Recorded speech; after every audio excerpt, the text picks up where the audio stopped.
शाम को मैं कमरे में बैठा था तो बीवी आई और चाय टेबल पर रखते हुए बोली, मुझे आपसे कुछ कहना है। मैंने कहा, कहो, सुन रहा हूँ। वो बोली, पहले चाय तो पी ले।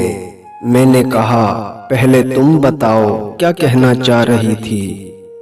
वो इसरार करने लगी, नहीं, पहले आप चाय पीकर बताएं कैसी बनी है। मुझे मजबूरन चाय ही उठानी पड़ी, लेकिन चाय में कड़वाहट इस कदर थी कि मुझे वापस थूकना पड़ा और मैंने चिल्लाते हुए पूछा, ये क्या है? चाय बनानी नहीं आती तुम्हें? ये कैसी चाय बनाई है, इतनी कड़वी? वो आगे से मुस्कुराने लगी। इसका मुस्कुराना मुझे और गुस्सा दिला रहा था। एक तो चाय ऐसी बनाई, ऊपर से हंस रही हो। वो मुस्कुराती हुई बोली,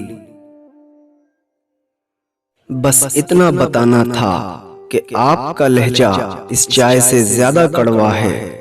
अगर आप इस कड़वी चाय का एक घूंट हलक से नहीं उतार सके तो सोचें, आपके लहजे के हजारों कड़वे घूंट एक नाजुक औरत कैसे रोज सह लेती है। कमरे में सन्नाटा छा गया और वो कमरे से बाहर निकल गई, एक जिंदा लाश की मानन। न जाने रात देर तक मैं यही सोचता रहा, इतना कड़वा, इतनी कड़वाहट। खुदा प्यार भी सबको देता है, दिल भी सबको देता है, दिल में बसने वाला भी सबको देता है, लेकिन दिल को समझने वाला नसीब वालों को देता है।